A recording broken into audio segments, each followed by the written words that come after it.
வணக்கம் ஜெயஹிந்த். உலகமே உத்து பார்க்கக்கூடிய ஒரு சந்திப்பு அப்படின்னு பார்த்தீங்கன்னா நம்பர் 1 மற்றும் நம்பர் 2 பவராக இருக்கக்கூடிய ட்ரம்ப் மற்றும் ஷி ஜின்பிங்கோட சந்திப்பு பீஜிங்கில். இதை நம்ம ரொம்ப க்ளோஸாக மானிட்டர் பண்ணிகிட்டு இருக்கோம். டீட்டெயில் இன்னொரு வீடியோ நம்ம கண்டிப்பாக பார்க்கலாம். ஏன்னா இதில் இந்தியா மட்டும் இல்லை, உலகத்தில் இருக்கக்கூடிய எல்லா நாடுகளுக்குமே ஸ்டேக்ஸ் வந்து ரொம்ப ரொம்ப ஹையாக இருக்குது. மே 12, 13, 12ஆம் தேதி இரவு 13ஆம் தேதி அதிகாலை சீனாவுடைய துணை அதிபர் ஹான்சங் அவர்கள் ட்ரம்ப் மற்றும் அவருடைய சகாக்களை வந்து வரவேற்கிறாரு. அதன் பிறகு கிரேட் ஆல் ஆஃப் பீப்புள்னு சொல்லக்கூடிய அவங்களுடைய ஃப்ளாக்ஷிப் இடம் நம்மளுடைய செங்கோட்டை மாதிரி ஒரு மிகப்பெரிய சிகப்பு கம்பால வரவேற்பு செரிமோனியல் வெல்கம்மை கொடுக்குறாங்க. அவங்களுடைய மொத்த இராணுவத்தோடைய வலிமையும் ட்ரம்ப்புக்கு முன்னாடி காமிக்கிறாங்க. பிறகு ட்ரம்ப்பும் ஷி ஜின்பிங்கும் சந்திக்கக்கூடிய அந்த நிகழ்வு வருது. பிறகு ஓப்பனாக பப்ளிக்கில் அவங்க பேசுகிற சில காட்சிகளும் வந்து பார்க்க முடிஞ்சுது. இது ஆக்சுவலாக ஏப்ரலில் வந்து பண்ணியிருக்க வேண்டியது, இந்த போர்க்காலமாக இதை வந்து போஸ்ட்போன் பண்ணியிருக்கிறாங்க. 2017க்கு பிறகு ட்ரம்ப் வந்து இப்போ மீண்டும் சைனா வந்திருக்கிறாரு.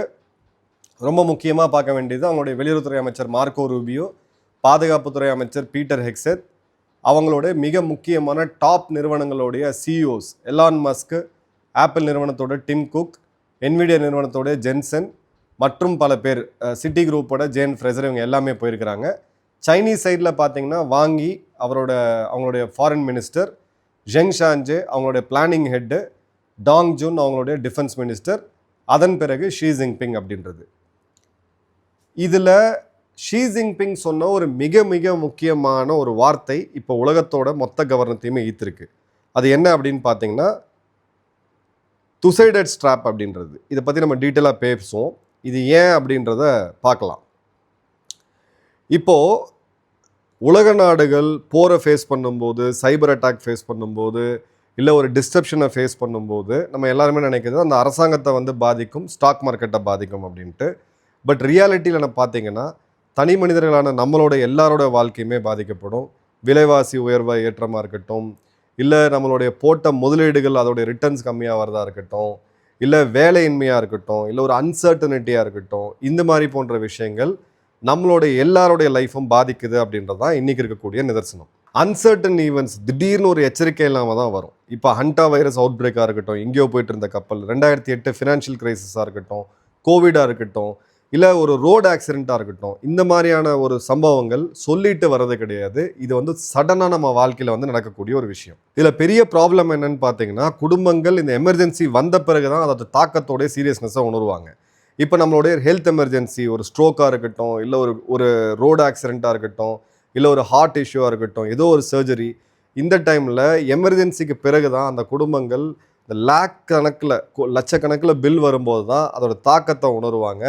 இங்கே தான் இந்த ஹெல்த் எமர்ஜென்சிக்கு ஹெல்த் இன்சூரன்ஸ் அப்படின்றது மிக மிக அவசியமாகுது. வெறும் 700 ரூபாலேருந்து 900 ரூபா ஒரு மாதத்துக்குள்ளே 10 லட்ச ரூபாலேருந்து 20 லட்ச ரூபா வரைக்குமான மெடிக்கல் காப்பீடு அப்படின்றது நமக்கு வந்து கிடைக்குது. இது உங்களோட கிரிட்டிக்கல் இல்னஸ்ஸு, இது எல்லாத்தையுமே கவர் பண்ணும்போது ஏதோ ஒரு எமர்ஜென்சி வரும்போது நம்ம அதுக்குன்னு தனியாக பணத்தை சேர்த்து வைக்கணும் அப்படின்ற அவசியம் கிடையாது. பிரச்சனை என்னென்னா எந்த ஹெல்த் இன்சூரன்ஸை வாங்குறது அப்படின்றது தான். இப்போ நம்ம ஆன்லைனில் போய் சர்ச் பண்ணோம்னா 25க்கும் அதிகமான ஹெல்த் இன்சூரன்ஸ் கம்பெனி இருக்கும். ஒன்று வந்து ப்ரீ எக்ஸிஸ்டிங் இல்னஸை கவர் பண்ணுவாங்க, ஒன்று பண்ண மாட்டாங்க. ரூல் ரெண்ட் எவ்வளோன்னு சீலிங் வைப்பாங்க, இவ்வளோ வெயிட்டிங் பீரியட் இருக்கும். அது மாதிரி உள்ளே போனீங்கன்னா நிறைய கன்ஃபியூஷன் இருக்குது. ஸோ ஹெல்த் இன்சூரன்ஸை எப்படி தேர்வு செய்யணுன்றதில் நம்ம பெரிய ஒரு இடத்துல திணறுவோம். இங்கே தான் நான் டிட்டோ இன்சூரன்ஸை ரெக்கமெண்ட் பண்ணுறேன். ஏன்னா ஒரு ஸ்பேம் ஃப்ரீயாக ஹானஸ்ட்டாக ஒரு இன்சூரன்ஸை எப்படி செலக்ட் பண்ணணுன்ற அட்வைஸை வந்து அவங்க கொடுக்குறாங்க. 100% ஃப்ரீ கன்சல்டேஷன், எந்த இன்சூரன்ஸை வந்து உங்களுக்கு கரெக்டாக இருக்கும், கால் சப்போர்ட்டு, இது எல்லாமே அவங்க வந்து ப்ரொவைட் பண்ணுறாங்க. இந்தியாவுடைய ஒரு மிக முக்கியமான சக்ஸஸ்ஃபுல் ஸ்டார்ட் அப் நிறுவனமான ஜெரோதோவுடைய பேக்கிங் இந்த கம்பெனிக்கு அப்படின்றது இருக்குது. முக்கியமான விஷயம் என்னென்னா, ஒருவேளை உங்கள் கிளைம் எங்கேயாவது ரிஜெக்ட் ஆகுது அப்படின்னா இந்த நிறுவனம் அந்த சம்மந்தப்பட்ட இன்சூரன்ஸ் நிறுவனத்தோட சண்டை போட்டு 24 மணி நேரம் உங்களுக்கு அந்த கிளைம் சப்போர்ட்டும் கொடுக்குறாங்க. எனக்கு தெரிஞ்ச வேறு எந்த நிறுவனமும் அந்த கிளைம் சப்போர்ட் கொடுக்கறது கிடையாது. ஸோ உங்களுடைய இன்சூரன்ஸ் நீடுக்கு இந்த நிறுவனத்தை பயன்படுத்தணும்னு நினச்சிங்கன்னா நம்ம டிஸ்கிரிப்ஷனில் இருக்கக்கூடிய லிங்க் மற்றும் பின் கமெண்ட்ஸில் அவங்களுடைய டீட்டெயில்ஸ் இருக்குது. நீங்கள் கால் பண்ணியோ உங்கள் ஏஜென்ட்டே பேசியோ ஹெல்த் இன்சூரன்ஸில் உங்கள் கைடன்ஸ் எடுக்க முடியும். ஆப்டிக்ஸ் ஃபஸ்ட்டு பார்க்கணும், பாடி லாங்குவேஜ். ட்ரம்ப் போய் இறங்குறாரு, ஒரு மிகப்பெரிய இராணுவ மரியாதையை சைனா அமெரிக்காவுக்கு கொடுக்குது. இப்போ ட்ரம்ப் என்ன சொல்கிறேன்னா, இந்த மாதிரி ஒரு வரவேற்பை நான் வந்து சமீப காலங்களில் எங்கேயுமே பார்த்ததில்லை அப்படின்னு பாராட்டுறாரு. பட் அந்த இராணுவ அணிவகுப்போட டீட்டெயிலை நம்ம உள்ளே போய் பார்த்தோம். அங்கே இருக்கக்கூடிய படைப்பிரிவுகள் அதோட பின்புலம் என்ன அப்படின்னு பார்த்தோம்னா, சைனா வந்து எங்களை லைட்டாக எடுத்துக்காதீங்க, இராணுவ ரீதியாக நாங்கள் ஒரு மிகப்பெரிய மிலிட்ரி பவர் அப்படின்றத ட்ரம்ப் மற்றும் அவங்களுடைய சகாக்களுக்கு காமிச்சிருக்காங்க. இது ஒரு மிக முக்கியமானது. அதே சமயம் ட்ரம்ப் நம்பர் 1 அவருடைய ஈகோ ஹர்ட் ஆகக்கூடாது அப்படின்றதுலையுமே அந்த வரவேற்பை ரொம்ப தெளிவாக வந்து அவங்க காமிச்சிருக்கிறாங்க. 3வது, ட்ரம்ப்பை போய் ரிசீவ் பண்ணது ஏர்போர்ட்டில் அப்படின்னு பார்த்தீங்கன்னா அவங்களுடைய துணை அதிபர். இங்கே 2 விஷயம் இருக்குது. சீன அதிபரே நேரடியாக போயிருந்தா இது ஒரு நட்பு அப்படின்றதும், இல்லை சீனா கொஞ்சம் இறங்கி போகிறாங்க அப்படின்றதும் வந்துடும். ரொம்ப நட்பாக இருக்கக்கூடிய நாடுகள் தான் இந்த மாதிரி பண்ணுவாங்க. ட்ரம்ப் இப்போ மோடி புத்தின் அவர்களை நம்ம பார்த்தோம், யூஏயோட அதிபர் வந்தபோது நம்ம பார்த்தோம், போய் அவங்கள ரிசீவ் பண்ணி காரில் கூட வந்தது. இது வந்து உங்கள் 2 பேருக்கும் வந்து இருக்கக்கூடிய ஃப்ரெண்ட்ஷிப்பை உலகத்துக்கு காமிக்கக்கூடியது. ஆனால் இந்த இடத்துல சைனா தெளிவான ஒரு ப்ரோட்டோகால் ஃபாலோ பண்ணியிருக்காங்க. எந்த இடத்துலையுமே ட்ரம்ப்போட ஈகோ ஹர்ட் ஆகக்கூடாது அப்படின்றதுல ரொம்ப தெளிவாக இருந்திருக்காங்க. ஏன்னா ட்ரம்ப் என்ன வேணால் பேசுவார். அப்படி ஒரு வேளை ஷி ஜின்பிங்கை பற்றி ஒரு தவறாவோ இல்லை ஜெலன்ஸ்கி ஹேண்டில் பண்ண மாதிரி பண்ணாலோ அது வந்து ஷி ஜின்பிங்க்கு மிகப்பெரிய ஒரு அவமானமாக போயிடும். ஸோ அந்த இடத்துல ரொம்ப கேர்ஃபுல்லாக ஹேண்டில் பண்ணியிருக்காங்க. இப்போது இந்த இடத்துல வந்து பார்த்தீங்க அப்படின்னா ரொம்ப ரொம்ப முக்கியமாக ஒரு கார்டை போட்டுட்டு தான் இந்த விளையாட்டே ஆரம்பிக்கிறாரு ஷி ஜின்பிங். அது என்ன கார்டுனா தைவான் கார்டு. இப்போது 2 நாடுகளுடைய பிரச்சனை என்ன? இவங்களுக்கு டாரிஃப் போடுறாங்க. இவங்க வந்து செமிகண்டக்டர் சிப்ஸை வந்து இந்த பக்கம் சைனா கொடுக்க மாட்டேன்றாங்க. சைனா ரேர் எர்த்தை வந்து இந்த பக்கம் கொடுக்க மாட்டாங்குது. 2 நாட்டுக்கும் இராணுவ ரீதியான போட்டி அதிகமாயிட்டிருக்கு, மிஸ்ட்ரெஸ் அதிகமாயிட்டிருக்கு. ஆனால் இது வந்து பிரச்சனை கிடையாது. எங்களுடைய மிக சென்சிட்டிவான இஷ்யூ தாய்வான் தான் அப்படின்றத ட்ரம்ப்புக்கு முதல்ல டேபிளில் போட்டுட்டு தான் ஆரம்பிக்கிறாங்க.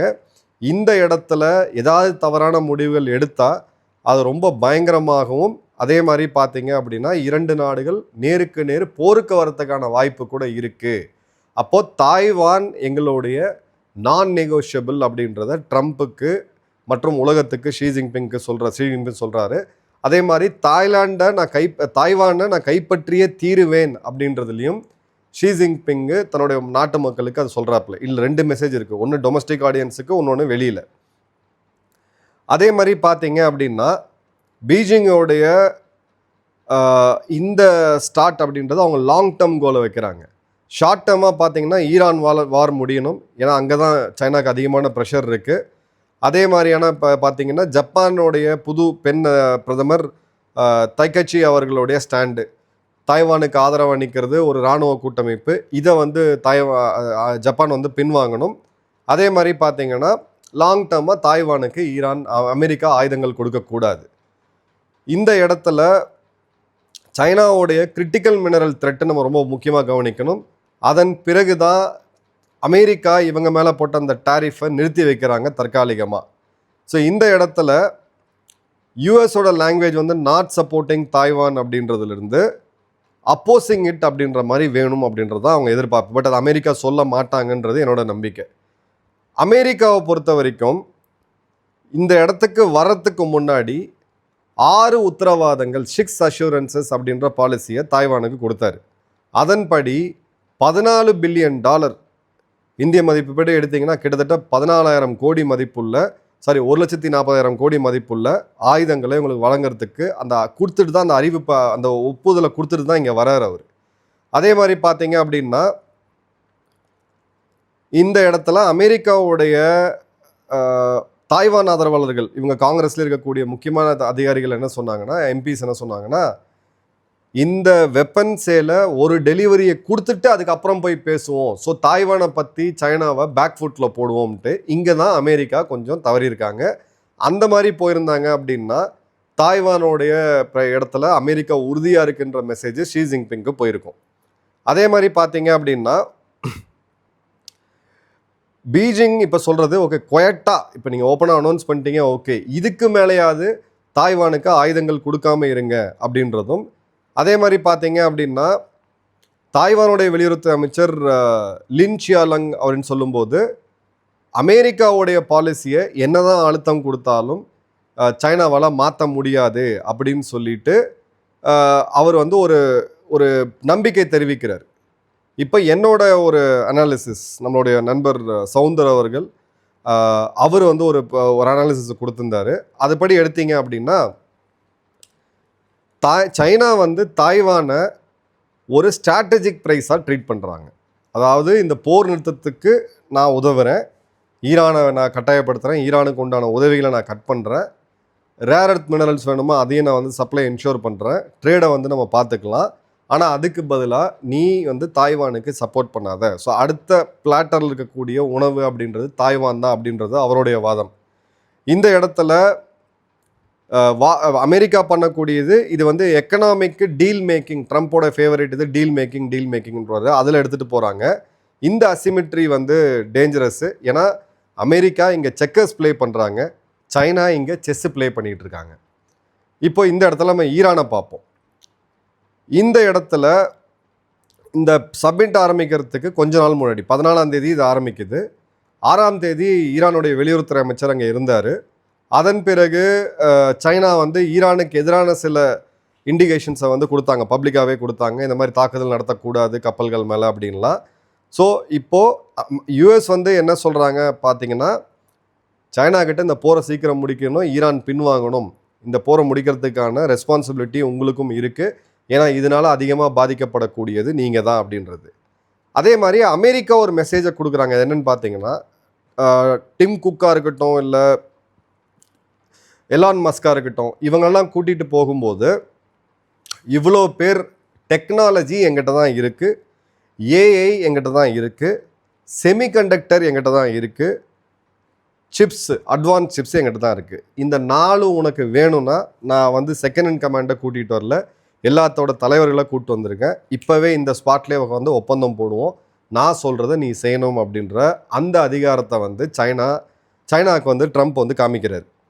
இப்போ இந்த இடத்துல பார்த்தீங்க அப்படின்னா, அவங்களுடைய டெக்னாலஜி மற்றும் இண்டஸ்ட்ரியல் பொசிஷன் அப்படின்றது இன்னும் ஒரு 15 வருட காலத்தில் அமெரிக்காவுக்கும் அவங்களுக்கும் இல்லை இந்த கேப்பை அவங்க வந்து நெருங்கிடுவாங்க.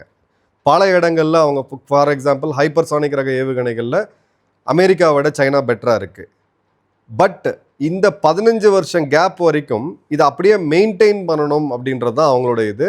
இதை வந்து ஒரு செக் பாயிண்ட்டாக டிரான்சிட்டாக தற்காலிகமாக இந்த 15 வருஷத்துக்கு இறங்கி வந்துட்டு அமெரிக்காவுக்கு சரிசமமாக வந்து நிற்கும் பொழுது இந்த தொழில்நுட்பங்களில் நம்ம வேலையை காட்டுவோம் அப்படின்றது தான் ரொம்ப ரொம்ப முக்கியம். ஏன்னா சைனாவுடைய இன்வெஸ்ட்மெண்ட் கமிட்மெண்ட்டு போன முறை இந்த புரிந்துணர்வு ஒப்பந்தம் அப்படின்றது 2017 வெஸ்ட் விர்ஜீனியாவில் கையெழுத்தாச்சு. அப்போ பார்த்தீங்க அப்படின்னா $83.7 பில்லியன் சைனா அமெரிக்காவில் இன்வெஸ்ட் பண்ணுவான்னு சொல்லி அது பெரிய நியூஸ் எல்லாம் வந்துச்சு. இன்னி வரைக்கும் அந்த இன்வெஸ்ட்மெண்ட் அப்படின்றது நடக்கலை.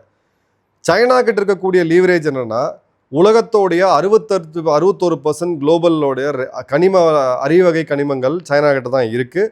90% அதோடைய ரிஃபைனிங் கேப்பபிலிட்டி, அந்த மண்ணில் இருந்து தாதுக்களை வெளியில் எடுக்கிறது, இது ரெண்டுமே அவங்ககிட்ட தான் இருக்குது. அமெரிக்காவை பொறுத்த வரைக்கும் இது வந்து ஒரு நேஷ்னல் செக்யூரிட்டி எமர்ஜென்சி. அவங்களுடைய மிசைல் ப்ரோக்ராமில் ஆரம்பித்து அவங்களுடைய எலக்ட்ரானிக்ஸ்லேருந்து டெக்னாலஜியில் எல்லாத்துலேயுமே இருக்கிறது இந்த ரேர் எர்த் மினரல்ஸ் மற்றும் மேக்னட்ஸ் தான். இந்த எக்ஸ்போர்ட் கண்ட்ரோலை போட்ட பிறகு தான் அமெரிக்கா சைனா மீது போடப்பட்ட பொருளாதார தடைகளை நிறுத்தி வச்சுட்டு இறங்கி வரக்கூடிய ஒரு கட்டாயம் வந்து ஏற்படுச்சு. இப்போ சிஎஃப்ஆரோடைய திங்க் டேங்கோடைய ஒரு ரிசர்ச்சர் கிரெபோ ரெடிக்கர் என்ன சொல்கிறாருன்னா, replenishing missile systems, precision guided munitions, interceptors, advance electronics now depends on even greater access to materials processed and produced almost entirely within China's ecosystem. அமெரிக்காவுடைய ஒரு மிகப்பெரிய பலம், உலக நாடுகள் அஞ்சக்கூடிய ஒரு விஷயம் என்னன்னு பார்த்தீங்கன்னா அவங்க இராணுவம். அந்த இராணுவத்தில் பயன்படுத்தக்கூடிய ப்ரெசிஷன் மிசைல்ஸு, ராக்கெட்ஸு, மிசைல்ஸ், இது எல்லாமே அம்யூனிஷன்ஸ் எல்லாத்துக்குமே தேவைப்படக்கூடிய மூலப்பொருட்கள் இப்போ சைனாவோட சப்ளை செயின் சிஸ்டமில் தான் இருக்குது, கம்ப்ளீட்டாக இவங்ககிட்ட இருக்குது. நாளைக்கு ஒரு போர் செய்யக்கூடிய ஒரு நாட்டுக்கு அம்யூனிஷனே இல்லாமல் பண்ணக்கூடிய அளவுக்கு சோக் பண்ணுற கேப்பபிலிட்டி அவங்ககிட்ட இருக்குது அப்படின்ட்டு. இப்போது அமெரிக்கா வந்து ப்ராஜெக்ட் வால்ட்டை லான்ச் பண்ணாங்க. $12 பில்லியன் அளவுக்கு கிரிட்டிக்கல் மினரல்ஸை வாங்கி வைக்கணும் அப்படின்றது. இதில் வந்து பார்த்தீங்க அப்படின்னா 38 நாடுகளோட ஒப்பந்தம் போட்டாங்க. ஒப்பந்தம் போட்டு மார்க்கெட்டில் கிடைக்கக்கூடியதெல்லாம் எடுத்து அவங்க ஸ்டோர் பண்ணணும் அப்படின்னு சொல்லி ஒரு ப்ராஜெக்ட் எடுத்தாங்க. அதே மாதிரி பார்த்தீங்க அப்படின்னா உலகத்தோடைய காந்தம் மேக்னெட் ப்ரொடக்ஷனில் 90% இப்போ சைனா வந்து யூஸ் பண்ணிகிட்டு இருக்காங்க. அதை வந்து மேனுஃபேக்சர் சைனா தான் பண்ணுறாங்க.